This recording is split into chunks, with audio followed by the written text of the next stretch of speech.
Good morning. Morning, Rabbi.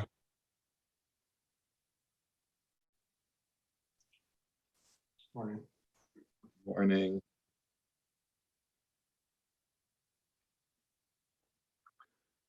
Okay, so I'm sorry about yesterday. I think that for the next few weeks until things stabilize, we'll just learn for a few minutes on Monday, a few minutes after 7 a.m. Uh, uh, and then every other day is normal time. Okay, great. So we last thing we left off with on Friday is that we saw the story about Rav Huna from the Gemara in Brachos Daf Hey Amud Beis, which told the story about Rav Huna had a whole bunch of his wine spoil and turn into vinegar. So some of the Chachamim came to him and said, maybe you ought to scrutinize your ways and see if there's perhaps something that you've done inappropriately, and that's why Hashem is punishing you.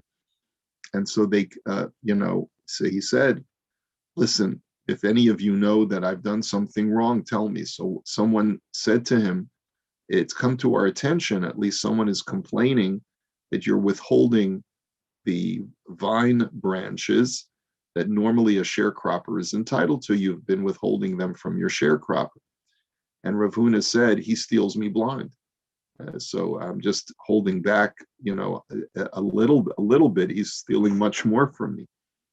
And so they said back to him the following statement. They said, Hainu da amri inchi basar genava genov the time. That when you steal from a ganav, you taste the flavor of geneva as well. Even though you're just taking back, what's rightfully yours, there's still an aspect of geneva involved. And so he accepted upon himself that he was going to make good to the sharecropper and give him his fair share of the vine branches.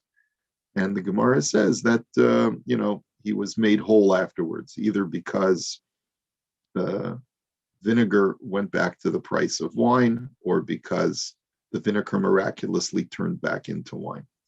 All right, so that forms the foundation of this halacha. Now let's take a look at halacha Chav Zayin.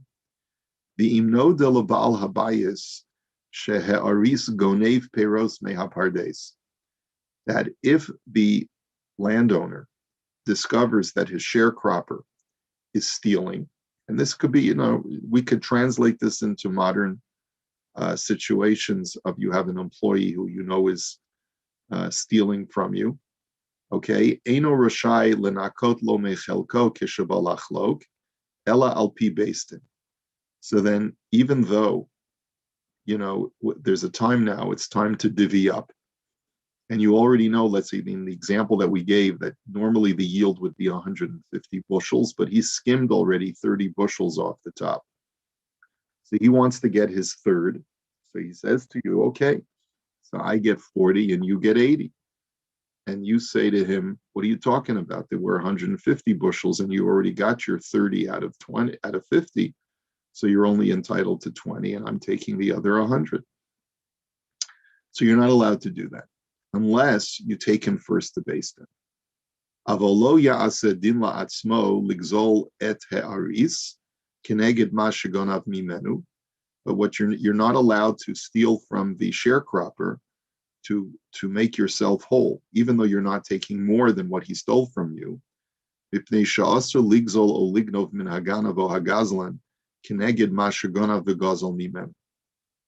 you're not allowed to steal either overtly or covertly from a gazlan, even if it's to take what he stole from you. But rather you should make a claim against him in Beis Din. Ve'im yanakelo shelo al pi Beis Din, hareze gozel mechelko hamagia lo beperos hanisharim.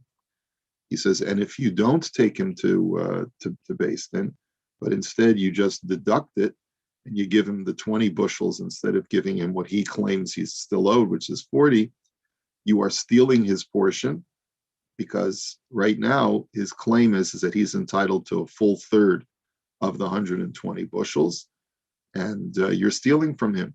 because you haven't resolved this issue in a court of law. Va'af shekvar natal harbe yoter mechelko, arei lo natal b'toras chaluka, ela niskavein lignov mishel balabayas. And even though he already took more than what he's entitled to take according to his portion, but that was stealing. And now, when it comes time to do a business division of the assets of this corporation, of what's left, for you to basically say to a person that you've contracted with, that you're going to divide the assets of this corporation, for you to basically renege on that because of his prior theft, that you're not allowed to do. And it seems pretty harsh. It seems like, the burden of proof is upon you, and you basically have lost all your rights, even though you know the guy's a Ghana. He's been robbing you blind. And he says it's not proper that the sharecropper should have some of his assets still remaining in your possession. Right? Because after all, and that's the way he expresses it, the landowner and the sharecropper are partners in a corporation, which the assets of the corporation are the fruits of the crop, the fruit of the harvest. And so even though the guy's already stolen a whole bunch, but you have to look now when it comes time to divide corporate assets. You have to look at what's in the kitty of the corporate assets and divide that according to what was contracted. And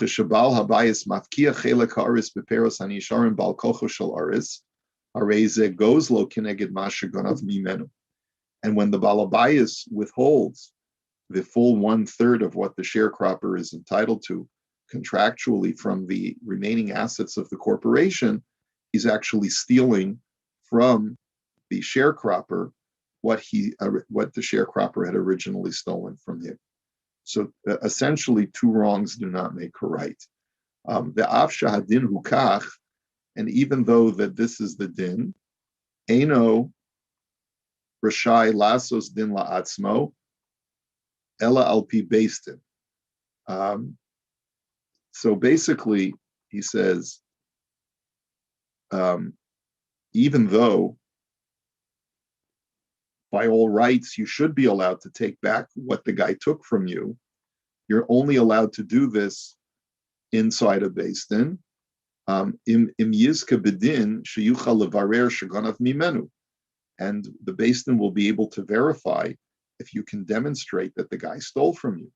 V'im lav yafsid, and if you can't prove that he stole from you, even though you know it's to the very core of your being, because you have ample circumstantial evidence, nonetheless, you're going to have to swallow the loss. And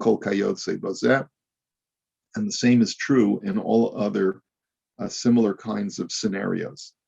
Now, first of all, we're going to have to quantify this halacha, and we're going to have to actually limit its parameters, because clearly you can imagine that there might be situations where a person would say, this doesn't make any sense. How can I be expected to do this if I know the guy has been stealing from me?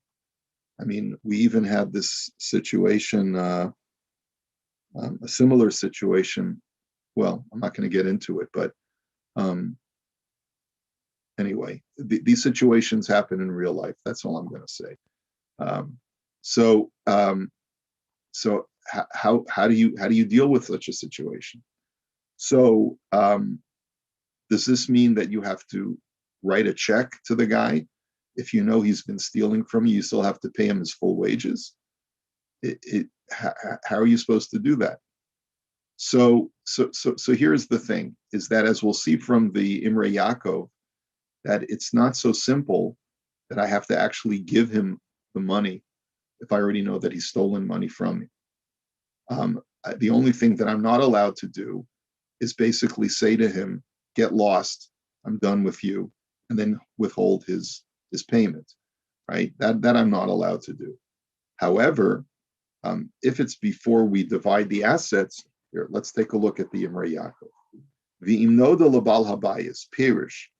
The Bal habayis discovers the sharecropper is stealing from him. Perish af shenoda lo bevadai, ve'ein lo shum safek b'davar mikol makom asur. Even if you are absolutely certain that the guy has stolen from you, it is nonetheless going to be asur. That it turns out when the landowner withholds the portion of the sharecropper, then it turns out he's stealing from the sharecropper. So here, this is a big quantifier. He says, Nira dahainu davka imhu mafkio legamre azasur. When is it asur? Is that you basically tell the guy, here's 20 bushels, now get out of here.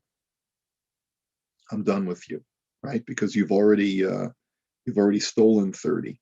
So I'm not giving you a full third of what's left. I'm only giving you 20 bushels out of 120. So then that's what we say is asur. Because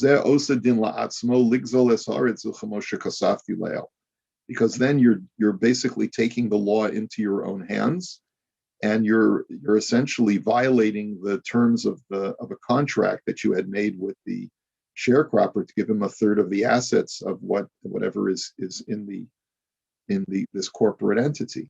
But let's say it's time to divide, and the sharecropper says, "Okay, I'm ready to take my third. Give me 40 bushels, please."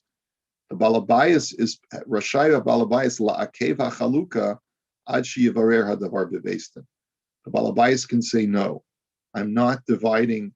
I put a padlock on the barn door where all of the grain is, on the granary where all the grain is being held. You and I are going to beis din because I have evidence that you've been stealing from me. So let's go to beis din. Let's have them adjudicate this matter, and I will abide by whatever the beis din says. If I have to give you a full third, I will give you, but I believe that you've been skimming off the top. I believe that there's much more here, and I'm not going to split up. I'm not going to divide with you until we verify this in a beis din."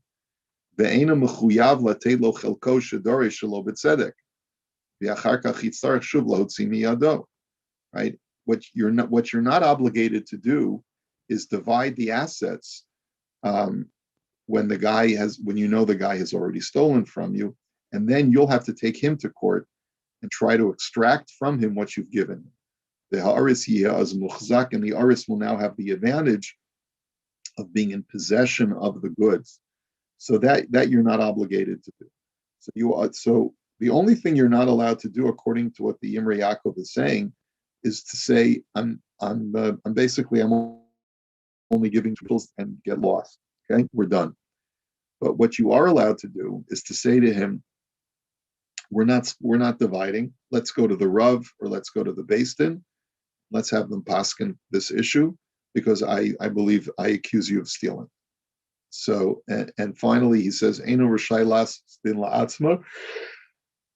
You're not allowed to take the law into your own hands. He says, "V'zeh davka b'yachid neged yachid." Another qualifier is it's when you're dealing with two private parties.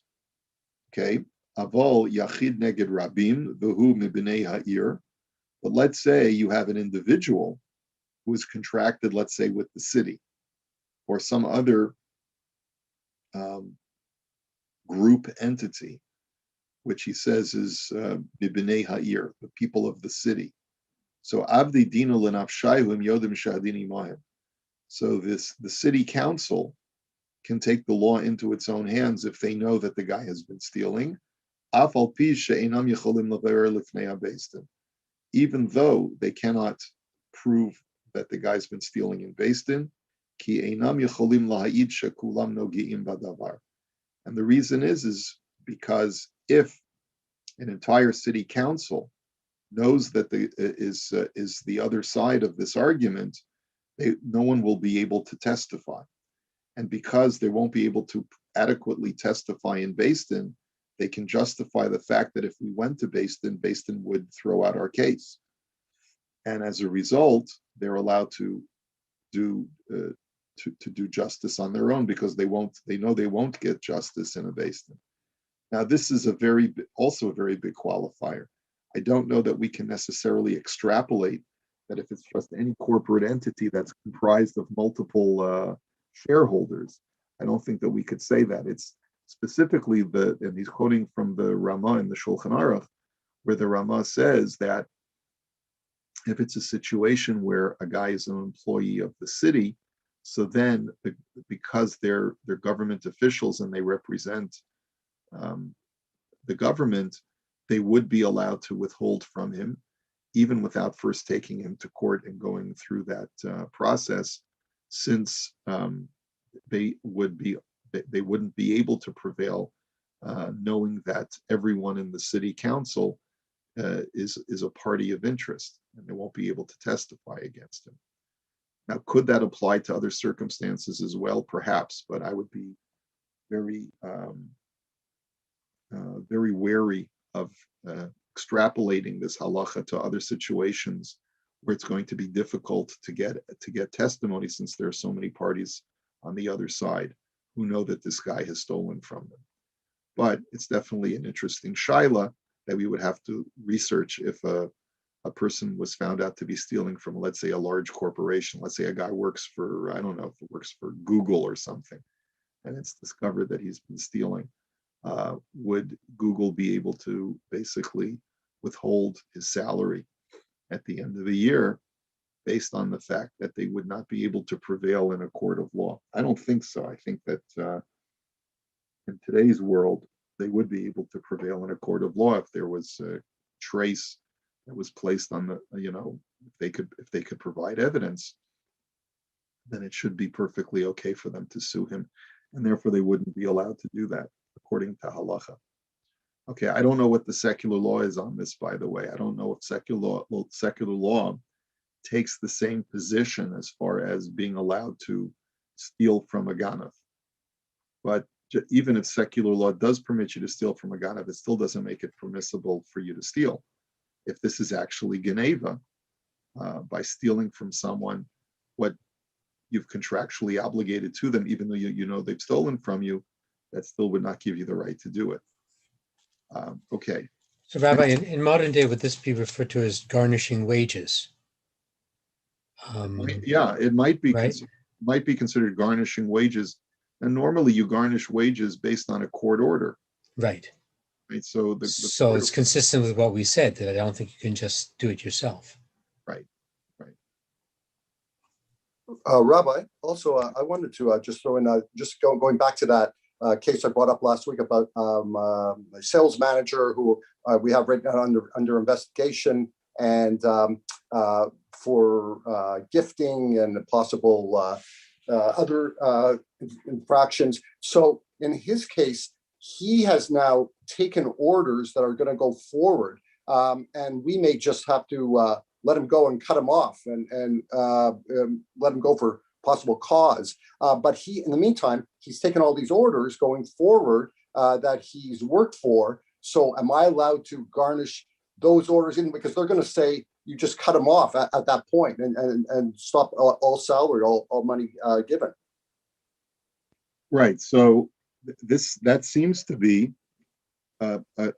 somewhat comparable to what we're discussing. Basically, you suspect that the guy has stolen goods from you and taken merchandise, dresses and so forth, and used them, given them away without authorization. And now what you want to do is to be able to basically say, we're firing you for cause. But that what you would not have a right to do is to withhold from him payment and basically say, I'm not paying you for services that you've already rendered for the company. What you could say to him is, I'm withholding payment, but we're going to go to court. In other words, I'm suing you for this merchandise, and basically my lawsuit is going to specify that you owe the company $100,000 in stolen goods, and so before I pay you your final paycheck, I'm going to put that in escrow or keep it in the company account until the court orders me to pay you, because I contend that you owe me lots of money. So that would be the halacha. I don't know what secular law says in that case. I don't know if secular law requires you to pay him his paycheck. I have no idea what the law would require. So don't use this to put it into real practice, because you could get into trouble potentially with the law. So we will see. And by the way, there are other limitations to this halacha that we're going to see in the next sif in Chav Ches. So we'll take a look at Chav Ches, and then we'll see that there's other limitations as well. Just see there's a Gemara in Bava Kama that we're going to see now. Let me just bring it up.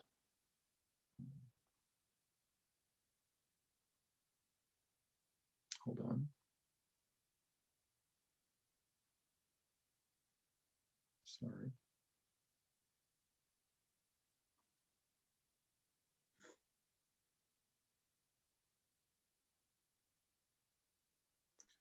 What was the page again? Bava Kama Chasayin Amid Beis.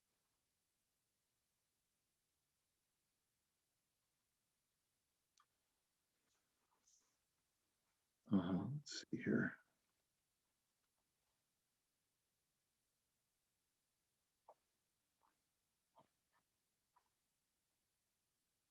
Okay, so let me just see where I can share this with you. Share. Okay.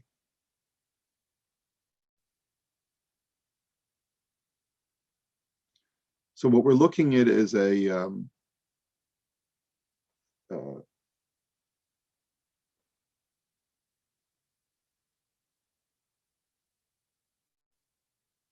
so there's the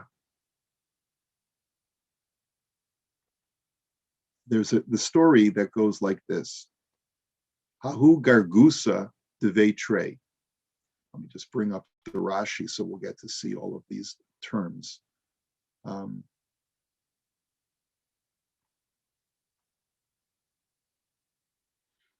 Okay, so Hahu gargusa devetre. There was a well that was shared by two partners. The chol yoma havadoli chad minai, and every day, basically, these partners took turns. Sundays, Tuesdays, and Thursdays, it was belonged to Ruvain. It was his rights to draw the water from the well. And Mondays, Wednesdays, and Fridays, it was Shimon's turn to draw water from the well. Asachad kadali biyoma delo delay. And one guy came along and drew water on the day that wasn't his right to draw from. Amarle yoma didihu. So the other guy said, hey, it's my day. What are you doing drawing water from the well? So lo ashkach be. So the guy ignored him. So shakal panda demara machya. So he took the handle of a shovel, and he started to hit him with it to get him to stop taking the water. Amarle meya pandi bepanda lemichya. So this guy took him to the court. Meya pandi bepanda lemichya. He said, so the rabbi said he should have hit him 100 times for each time that he took the water, right? So so what the Gemara says is, why did the rabbi say this if a person's not supposed to take the law into his own hands?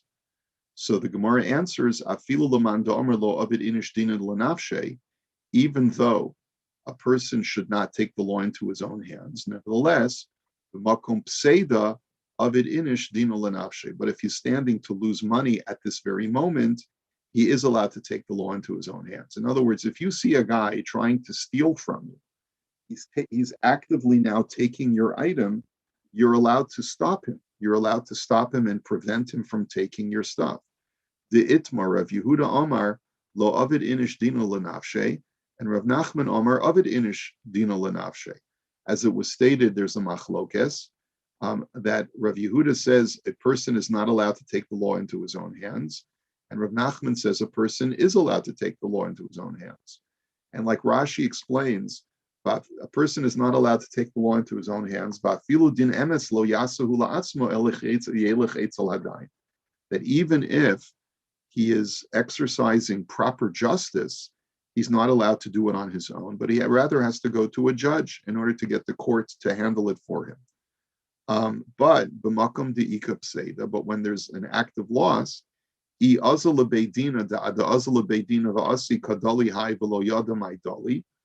says, like, for example, in the case of where a guy's drawing water from the well illegally, he says, if I have to take the time to go to a court to get a court order to get him to stop, he's going to draw more and more water in the interim, and he's going to steal from me, and I'm not even going to know how much water he owes me.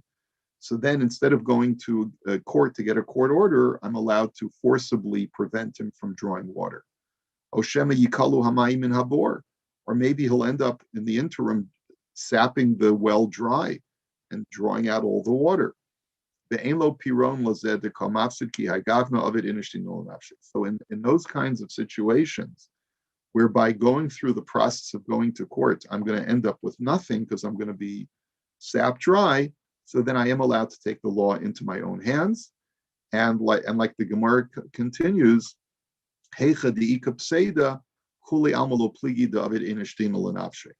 everyone agrees that when there's an imminent loss by going to court, then I'm allowed to take the law into my own hands. The only machlokus is when there's no imminent loss. And in that situation, where there's no continued loss by going to court, Rav Yehuda Amar lo avid inish dina lenafshe, and Rav Yehuda says a person is not allowed to take the law into his own hands.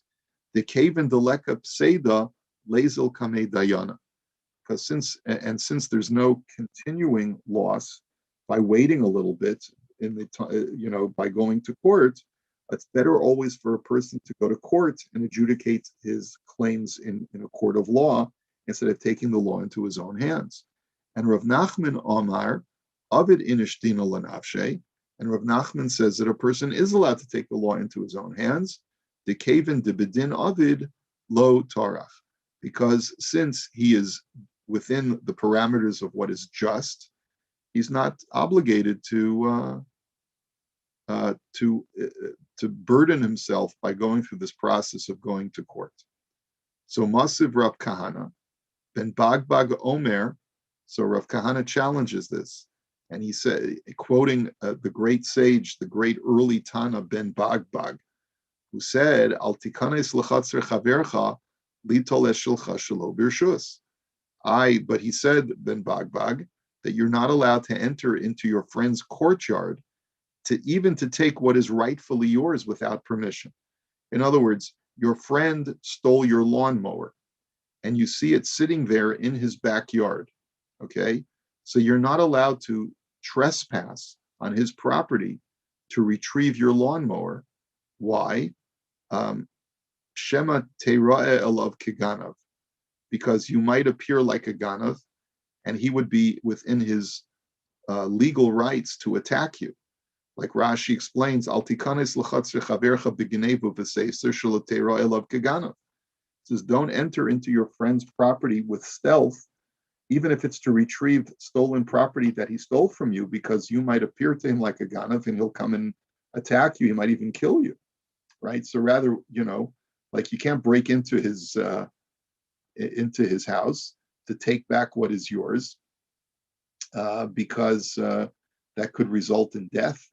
Ella shavor eshina ve'emorlo shali ani notel, but rather break his teeth, literally is what it says, and tell him, I'm taking back what belongs to me. In other words, ring the doorbell, and when he opens the door and welcomes you with a big smile, grab him by the lapels, squeeze his neck, and say, "Hi, Bob, I'm coming into your house now to take back what belongs to me. I hope we understand each other. And then you can go ahead and take what belongs to you. So this is a kasha. If Ben Bagbag permits you to do this, how can Rav Yehuda say that you're not allowed to take the law into your own hands? So, Amar Lei, let's see. Sorry. Amar Lei,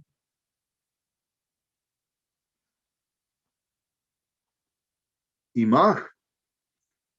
Imach, he's asking a rhetorical question, like Rashi says, Bitmiya. Kolomar v'chi nir'eh be'einayim sheteshuva zu hogeneti. You think that this is an appropriate statement of Ben Bagbag? Right? Lishna achrina imach teshuva zu she'eina klum. Or another explanation of the word imach is you keep that argument because I don't want to have any part of it. Why? Because Ben Bagbag yichida'ahu upligi rabbanan alei.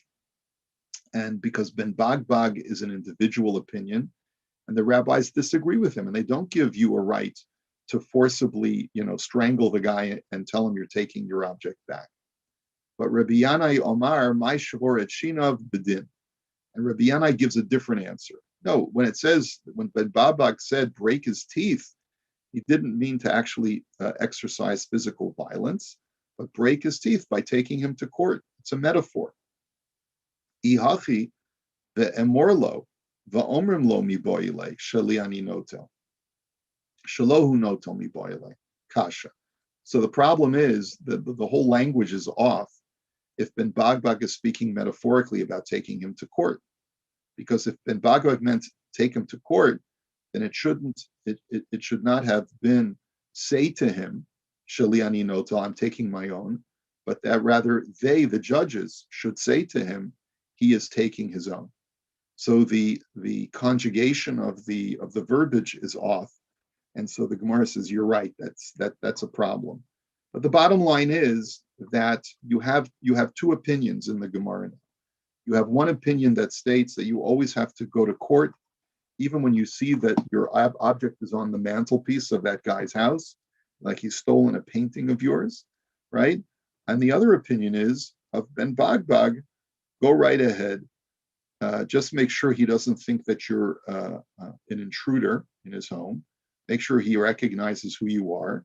And then, grab him by the neck, threaten to cause him and his family bodily harm, and then just stroll into his house and take his paint and take the painting that belongs to you.